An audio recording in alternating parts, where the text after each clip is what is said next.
what day your family decides to put presents underneath the tree. All of our presents are underneath the tree now. We're really excited. So close to Christmas. Who's got what presents? What's in them? Start feeling the presents and start trying to guess what they are. But I've got a question for you. What if a nagging feeling or a suspicion makes you think that no one loved you, that no one had got you a Christmas present?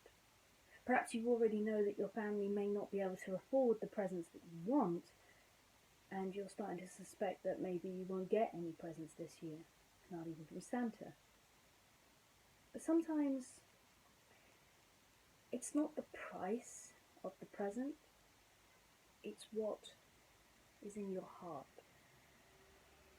Figaro, for example, thinks that both Geppetto and Pinocchio have forgotten him for the Christmas season. Maybe Cleo also has a present and he feels left out. Except is he left out? Or is it just his imagination?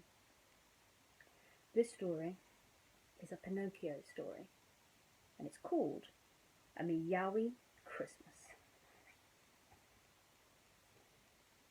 "Look, Father, it's snowing!" Pinocchio exclaimed. "I guess that means it's time to get ready for Christmas," Geppetto said. Figaro meowed. He couldn't wait for Christmas. Geppetto and Pinocchio got right to work decorating the workshop. When they hung stockings in the mantel, Figaro jumped at their feet.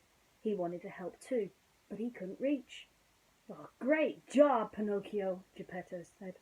Stepping back, he nearly tripped over the kitten. "Oh, Figaro, be careful," Geppetto cautioned. Next, father and son decorated the Christmas tree. "All that's left is for you to put the star on the top, Pinocchio," Geppetto told his son. Figaro frowned. He wanted to put the star on top of the Christmas tree. Later, Geppetto started making Christmas Eve supper. "Oh, it smells good in there," Geppetto said. "Yes, and now it's time for—" "Figaro!" Geppetto scolded the kitty, who was about to take a bite of the Christmas goose. "It's not time to eat yet." Feeling hurt and left out, Figaro crept to the bedroom. He would spend Christmas where no one would find him, beneath Geppetto's bed. Under the bed, he noticed a large pile of presents. Not one was for him.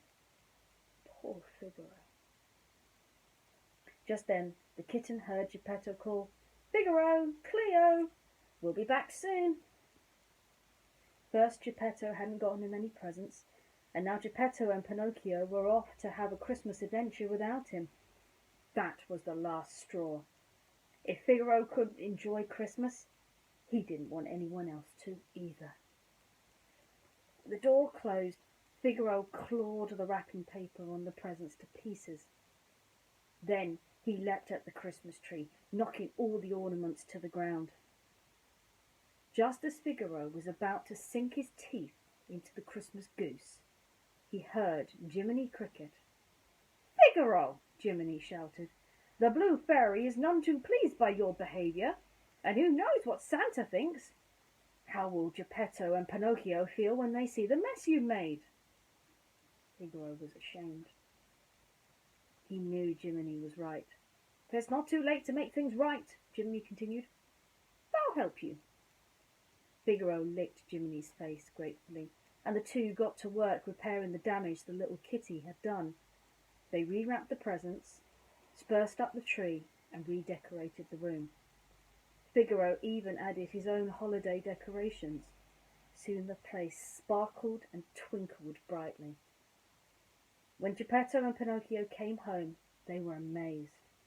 "Figaro, this place looks amazing!" Pinocchio cried. Geppetto agreed. "I'd say you've earned your Christmas present early." And with that, who showed Figaro what he and Pinocchio had gone out to get. Fresh cream. Figaro was overjoyed.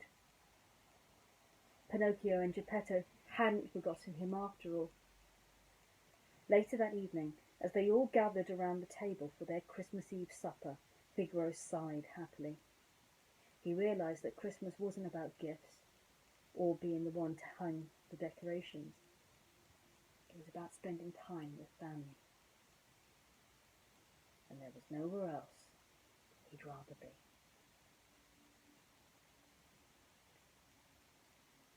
Not everyone can spend time with their family.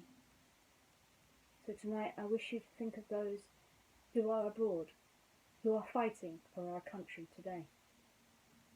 How many people are waiting for them to come home and wishing they were home for Christmas? The government can't bring every single one of them home to celebrate Christmas with their mums, dads, brothers, sisters, even wives and children. But they will still celebrate Christmas together, because even the army is a family. Your workplace is a family. Yes, even that annoying brother is family. And when you spend Christmas with him, I'm sure you're making the Blue Fairy happy too. Well, 3 days to Christmas.